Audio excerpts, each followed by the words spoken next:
흔히 역사는 거울이라고 말합니다. 왜 그렇죠?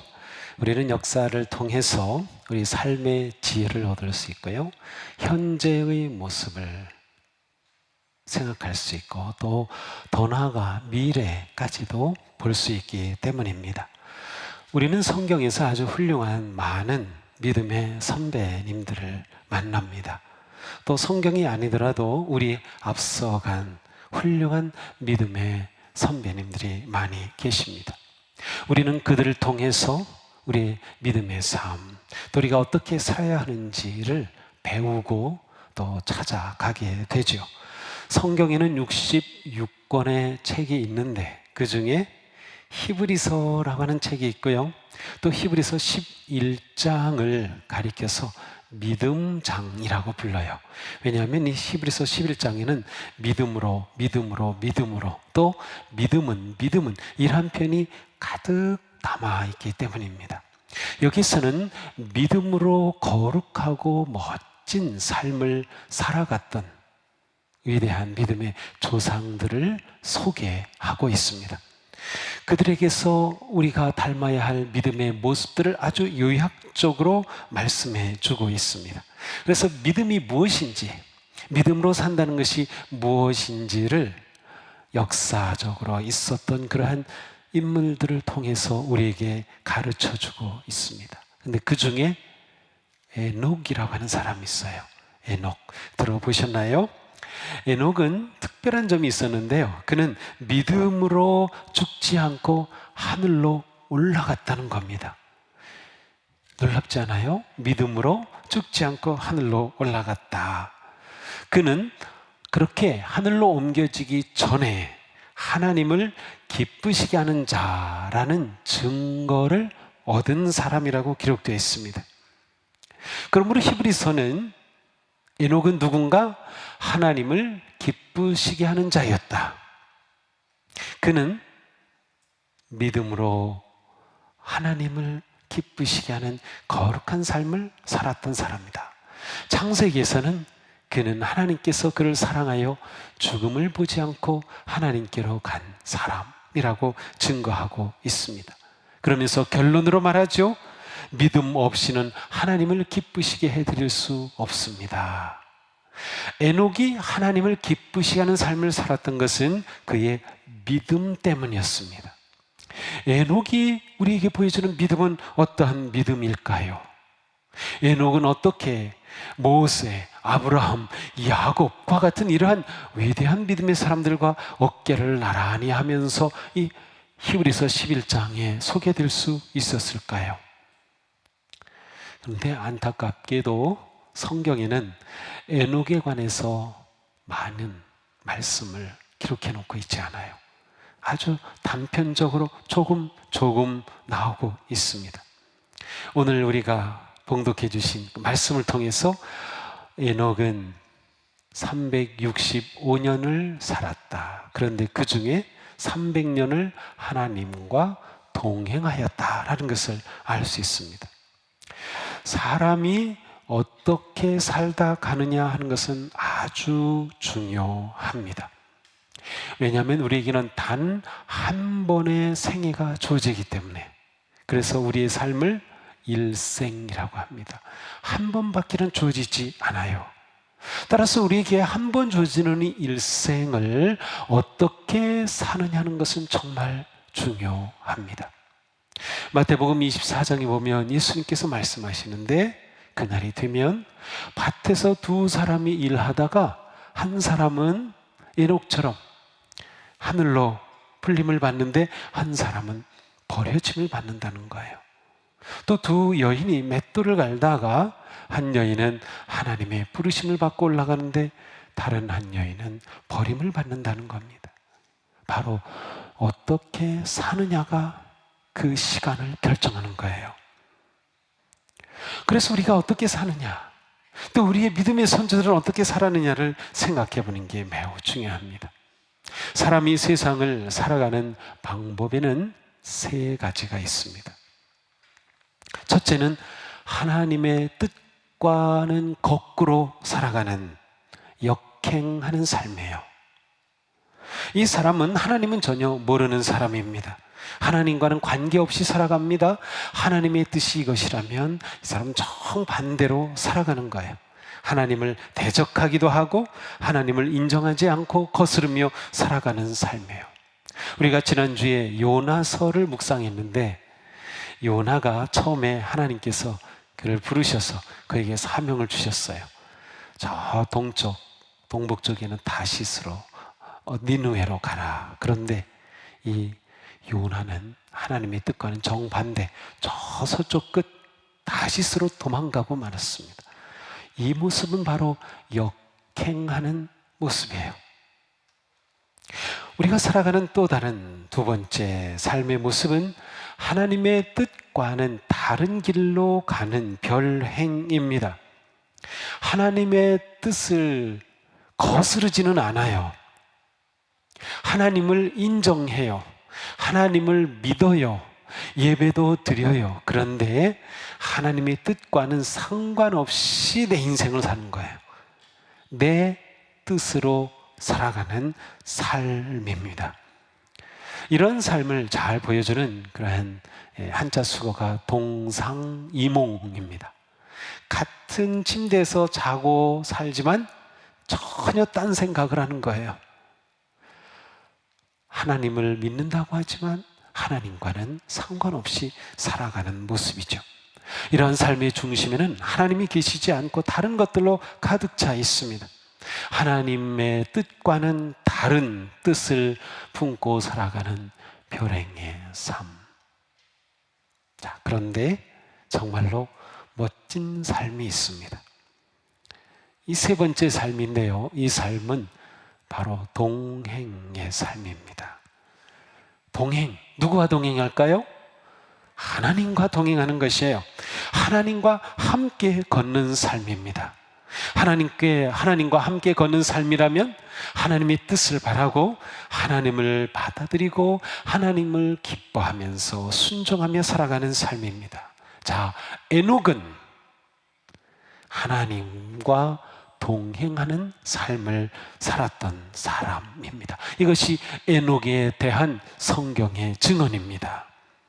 그는 단지 열심히 살았던 것이 아니라 하나님과 함께 걸어갔습니다. 무조건 열심히 산 것이 아니었어요. 하나님과 동행하는 삶을 살았던 사람입니다. 히브리서 기자가 그를 소개하고 믿음의 위인으로 알리는 그 이유는 그가 하나님과 동행하였기 때문입니다. 이것만으로 그는 위대한 믿음의 사람으로 증언되었습니다. 이것으로 그는 하나님을 기쁘시게 하는 자라는 이름을 얻었습니다. 하나님을 기쁘시게 하는 삶, 하나님과 함께 걷는 삶, 어떤 삶일까요? 그 삶은 하나님과 뜻이 맞는 삶입니다. 하나님과 뜻이 맞아요. 하나님과 뜻이 맞는다는 것은 방향을 말해줍니다. 방향이 같다는 겁니다. 뜻이 맞지 않으면 동행을 할 수가 없어요. 에녹은 하나님과 뜻이 딱 맞아서 동행하였던 겁니다. 나는 동쪽으로 가고 싶은데 내 친구는 서쪽으로 가고 싶어요. 그러면 내 친구와 나는 결코 함께 갈 수 없습니다. 한순간도 함께 갈 수 없는 것이죠. 자, 에녹이 있어요. 하나님 있어요. 하나님의 뜻, 에녹의 뜻이 있어요. 하나님께서 에녹의 뜻을 맞춰줘서 갔을까요? 아니면 에녹이 하나님의 뜻을 맞춰서 갔을까요? 물어보는 제가 바보죠. 그렇죠. 하나님의 뜻에 맞춰 간 거예요. 그런데 이게 결코 쉬운 일이 아닙니다. 저를 봐도 그렇고요. 우리의 삶을 생각해 보면 우리는 얼마나 내 뜻을 하나님의 뜻보다 더 중요하게 여기려고 하고 내 뜻이 이루어지는 것을 추구하고 내 주장을 하며 살아가는지 모릅니다. 하나님께서 내 뜻을 좋아하시고 내 뜻을 도와주셔서 내 길을 가고자 하는 그러한 모습이 우리에게는 종종 나타나기 때문이에요. 자, 그런데 우리가 하나님의 뜻 앞에 내 뜻을 버리지 못하면 신앙생활이 힘들어집니다. 아, 나 왜 이렇게 신앙생활이 힘들어? 한번 생각해 보세요. 하나님의 뜻으로 가고 있는가 아니면 내 뜻으로 가려고 하는가 말이죠. 우리의 모습을 잘 보여주는 것이 우리의 기도입니다. 내 기도는 어떤 기도입니까? 성도의 참된 기도의 결론은 내 뜻을 포기하는 겁니다. 우리는 흔히 기도 응답 받았어 라고 하면 내 뜻이 이루어진 것을 기도 응답이라고 생각합니다. 정말 그럴까요? 물론 내가 바라고 원하는 뜻이 하나님께서 주신 뜻일 수 있고 하나님의 뜻과 같은 경우 있어요. 또 그런 경우가 많아요. 그럴 때는 내 뜻이 이루어진 것이 곧 하나님의 뜻이 이루어진 거죠. 기도 응답 받았다고 말할 수 있어요. 그런데 내 뜻이 이루어지지 않았다고 해서 기도가 응답되지 않았다고 말할 수는 없어요. 자, 예수님의 기도를 볼까요? 예수님의 겟세마네 기도를 보면 예수님은 그 기도 가운데 씨름하시면서 어떻게 결론 내리십니까? 아버지 뜻대로 마시옵고 내 뜻대로 마시옵고 아버지의 뜻대로 하시옵소서. 이것이 예수님의 기도의 결론이었습니다. 이것이 진정한 기도이죠. 그렇습니다. 우리의 기도는 하나님의 뜻을 깨닫고 선택하기 위한 씨름이 되어야 합니다. 자, 에녹이 하나님과 동행하였다는 그 말은 하나님의 뜻에 맞추고 하나님의 뜻을 내 뜻으로 삼고 하나님께 순종하였다는 뜻입니다. 그렇지 않고서는 하나님과 함께 걸을 수 없기 때문이죠. 우리가 하나님의 뜻을 깨닫고 하나님의 뜻을 내 뜻으로 삼아서 하나님의 뜻을 위해 사는 그것보다 더 신나고 기쁜 일은 없습니다. 이때는 두려움도 사라집니다. 용기가 생기고 담력이 생깁니다. 성령님께서 우리 가운데 일하시기 때문이죠. 바르고 힘찬 신앙생활은 하나님과 동행하며 하나님과 뜻이 맞는 생활입니다. 오직 주님의 뜻에 자신의 뜻을 맡기고 주님의 뜻을 자신의 삶을 통해 이루어가는 삶이 진정한 신앙생활입니다. 예수님은 하나님 아버지의 뜻에 순종함으로 십자가를 지시고 우리를 위해 고난을 받으셨습니다. 우리가 예수 그리스도 안에서 하나님의 뜻을 깨달아 하나님의 뜻을 나의 뜻으로 삼을 때 우리는 하나님이 기뻐하시는 동행의 삶을 살 수 있는 것입니다. 하나님의 뜻이 내 뜻이 될 때에 하나님의 말씀은 항상 꿀송이보다도 더 달게 받아집니다. 왜냐하면 내 뜻과 하나님의 뜻이 같아지면 하나님이 주신 모든 말씀이 꿀송이처럼 달아요. 그런데 하나님의 말씀이 내 뜻과 다르게 느껴지면 꿀송이가 아니죠. 부담만 되죠.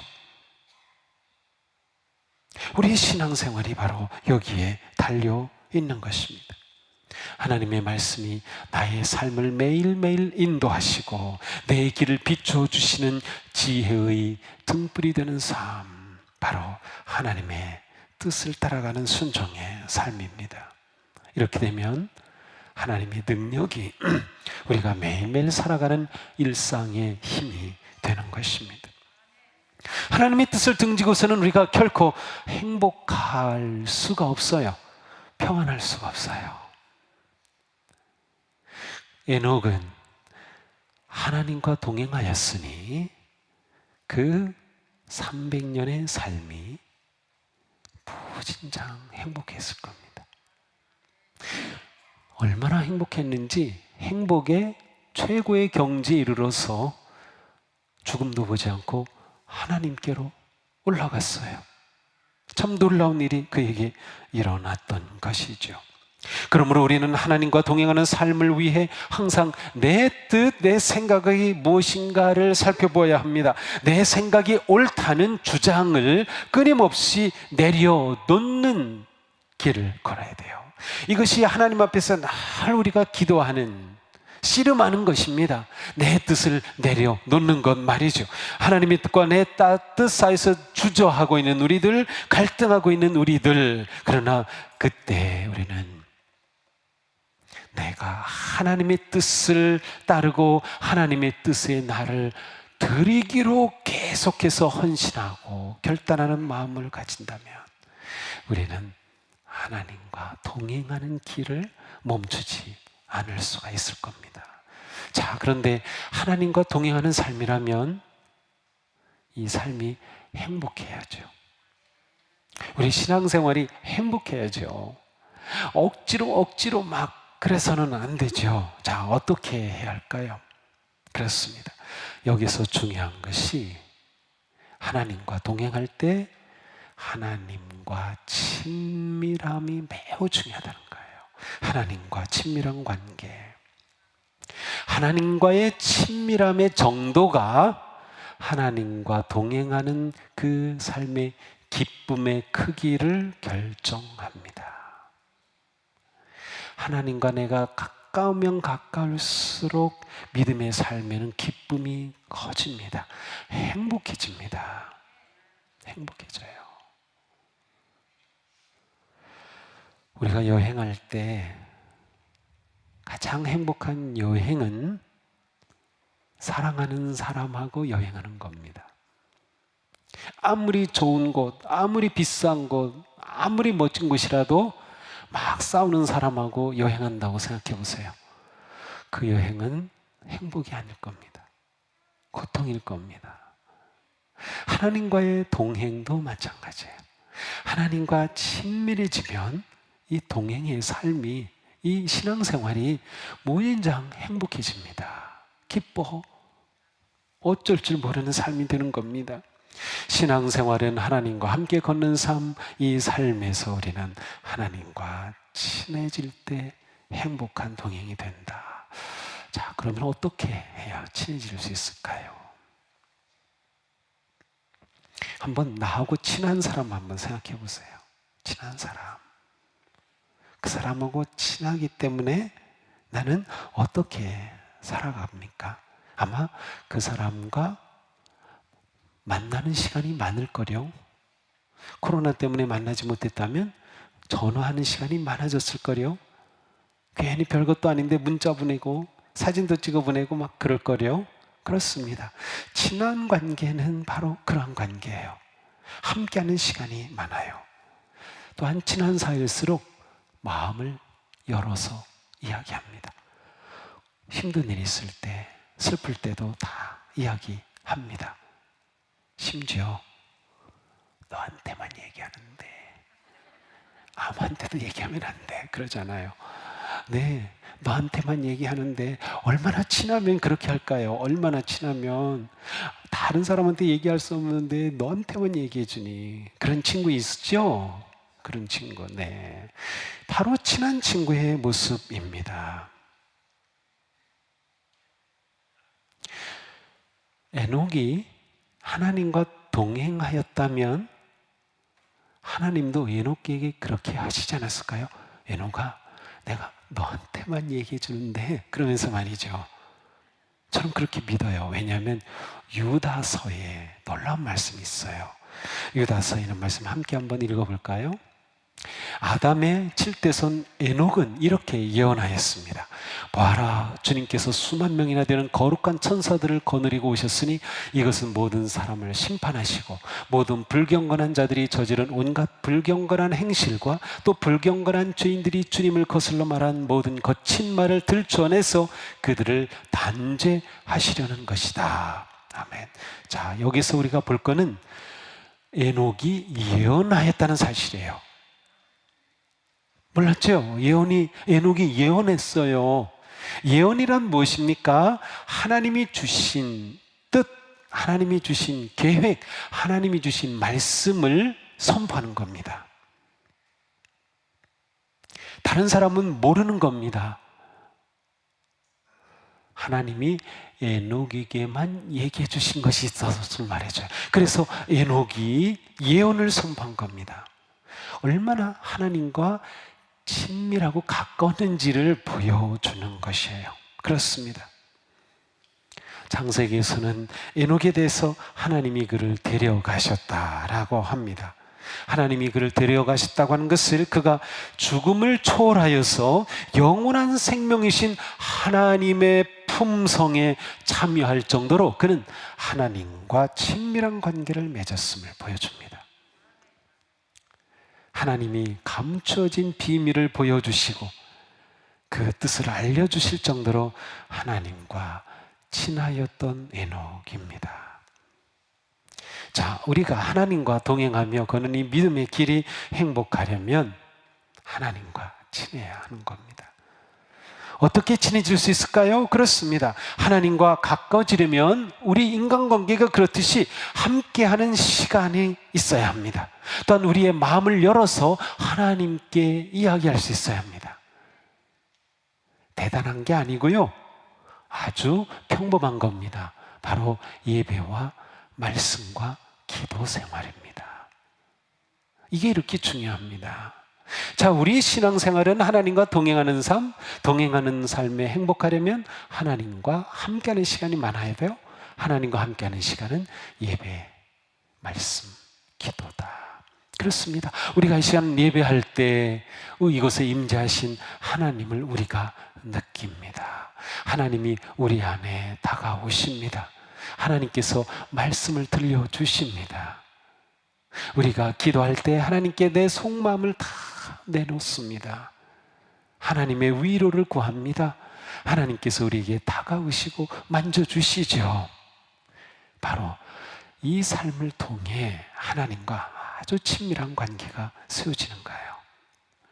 그러니까 우리가 예배 잘 드리자, 우리가 말씀을 읽고 묵상하자, 암송하자, 이게 다 하나님과 친밀하고 행복한 동행이 되기 위해서입니다. 이거 잘하면 우리 신앙생활이 저절로 행복해지는 겁니다. 또한 우리가 하나님과 친밀해지는 방법은 사랑의 교제와 봉사의 삶을 사는 겁니다. 하나님의 사랑을 우리는 서로의 사랑을 통해서 경험합니다. 우리 교회에서 예전에 알파 코스 할 때 거기에 참여하신 분들이 하나님의 사랑을 경험했다고 고백을 해요. 하나님의 사랑을. 근데 어떤 거를 통해서 하나님의 사랑을 경험해요?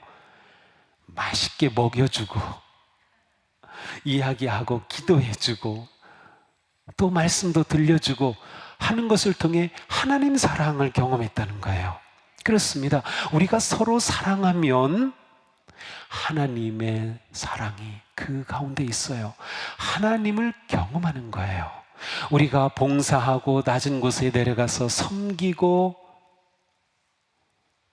거룩한 삶을 살면 하나님이 우리와 함께 해주셔요. 하나님은 저 높고 높은 곳에 계셔가지고 우리를 이렇게 내려다보시고 막 우리를 이렇게 막 통제하시는 분이 아니에요. 하나님은 우리가 살아가는 삶의 자리에 오셔서 우리와 함께 해주시는데, 특별히 우리가 저 낮은 자리로 내려갈 때, 힘들고 고통당하는 사람들을 도와줄 때, 봉사하고 섬길 때 바로 그곳에 하나님이 계셔요.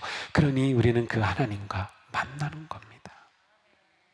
우리가 하나님과 친해지는 아주 중요한 방법이에요. 또 하나가 있어요. 우리가 잘 하지 못하는 건데 하나님과 아주 친해지는 방법은 자연 속에서 때로는 침묵하면서 하나님과 친해지는 겁니다. 저는 요즘 무진장 행복하답니다. 행복한 이유 중에 하나는 물론 우리 성도님들 때문에 행복해요. 그런데 또 행복한 이유가 있어요. 제가 봄이 되면서 여기 올라가면 북계산이 있고요, 좀 더 가면 만수산이 있고요, 또 건너가면 만월산이 있어요. 여기 이렇게 매일 1시간은 걸으려고 노력을 하고 있어요. 근데 걸으면 올라가면 지금은 온갖 야생화가 피어 있고요. 나무들이 파릇파릇 싹이 나고 꽃이 피고 막 그래요. 근데 그걸 보면 너무나도 제가 행복해져요. 요즘 무슨 꽃이 많이 피는지 아세요? 올라가 봐야 알지. 네. 처음에 꽃 피기 시작할 때는 민들레 처음에 나오는 편이에요. 처음에 봄까치꽃이라고 하는 보라색 꽃이 핍니다. 조금 있으면 광대나물이라는 야생화가 핍니다. 봄맞이 꽃도 피고요. 양지꽃 노랗게 핍니다. 지금은 뭐가 피냐면 노란 애기똥풀이 피고 있어요. 너무 예뻐요. 산에는 산복숭아 꽃이 아주 진한 분홍색으로 꽃 피고 있어요. 근데 그걸 보면 왜 제가 행복하냐면요. 하나님이 지난 겨우 내내 이 나무들 다 돌보시다가 저를 위해서 제가 여기 걸어갈 거를 아시고 꽃을 활짝 피게 해주신 거라고 생각하면 얼마나 행복한지 몰라요. 야, 하나님이 날 이렇게 행복하게 해주시네. 내가 오늘 여기 걸어갈 걸 어떻게 아시고 여기에 이 제비꽃이 피게 했지, 여기에 이 종지나물 꽃이 피게 했지, 여기에 별꽃이 폈네. 요즘 개별꽃이 아주 만발하고 있고요. 나리는 많이 나왔지만 나리는 꽃을 아주 늦게 펴요. 근데 애기 나리가 이제 아주 하얀 꽃이 그냥 산에 깔립니다. 애기 나리, 보고 싶죠. 예, 저하고 같이 한번 걸어보실까요? 네. 기꺼이 걸을 수 있어요. 저하고 전화만 주세요. 매일 저녁 5시 30분이면 출발합니다. 네. 물론 꼭 그렇게 걸어야만 행복한 건 아니겠지만 저는 그런 성향이 있는 것 같아요. 그래서 그렇게 걸으면서 하나님을 생각하고 감사하고 하나님을 느껴요. 꽃심 속에서, 향기 속에서. 또한 혼자 걸을 때는 침묵 속에 걷죠. 우리가 침묵하면 하나님의 음성이 다가옵니다. 너무 놀라워요.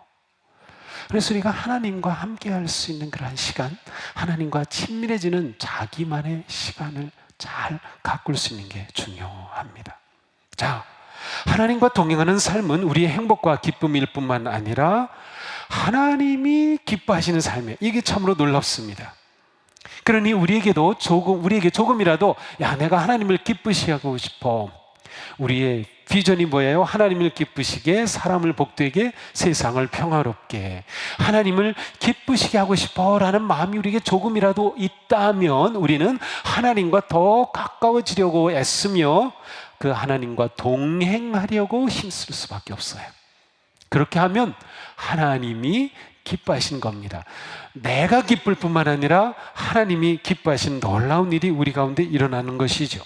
하나님과 동행하는 삶은 하나님을 기쁘시게 할 뿐만 아니라 더 나아가서 우리를 거룩하게 합니다. 이게 무슨 말인가요? 우리는 동행의 삶을 살면서 하나님의 뜻을 발견하죠. 그래서 내가 하나님의 뜻에 맞게 하나님의 뜻을 내 삶의 비전으로 받아들이고 그 하나님과 함께 동행하게 되죠. 그렇게 하나님과 가까워지죠. 나는 무진장 행복해질 수 있죠. 하나님의 뜻이 나의 비전이 되는 일은 하나님과 동행하는 삶 속에서 일어납니다. 갑자기 성경 공부하다가 확 비전이 생기는 것이 아니라 하나님과 동행하면서 하나님의 뜻을 추구하고 따라갈 때 하나님의 뜻이 내게 비전으로 놀랍게 다가오는 겁니다. 자, 하나님과 가까이 지내게 되면 우리에게 일어나는 일이 무엇인가 하면 하나님을 닮게 됩니다. 하나님을 닮게 돼요. 우리도 가까운 사이는 자주 만나면서 이야기하고 하기 때문에 서로를 잘 알게 되고 닮아가요. 생각하는 게 닮아가고요. 좋아하는 것도 닮아가고요. 제 아내가 그래요. 제 아내는 걷는 거 별로 안 좋아했는데 제가 막 걸으면서 억지로 걷자고 하고 그러더니 요즘은 저보다 더 좋아해요. 옛날에는 제가 걸으면서 이 꽃 무슨 꽃이야, 뭐 이거 예쁘다 그러면 저를 비웃었어요. 뭐 그런 거 가지고 뭐 그러냐고 뭐 그러던데, 요즘은 자기가 먼저 이게 꽃이 이쁘다고 하고 무슨 꽃이냐고 하고 뭐 사진 찍고 막 그래요. 닮아가는 거죠, 닮아가는 거. 그런데 우리가 하나님과 동행할 때 일어나는 놀라운 일이 하나님을 닮아가는 겁니다. 예수님의 성품이 나의 인격이 되는 일이 하나님과 동행하면서 일어나는 거예요.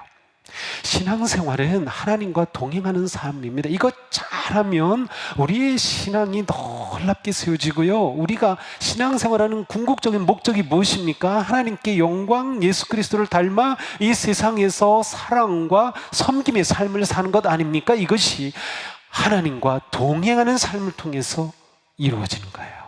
이거 에녹이 살았던 겁니다.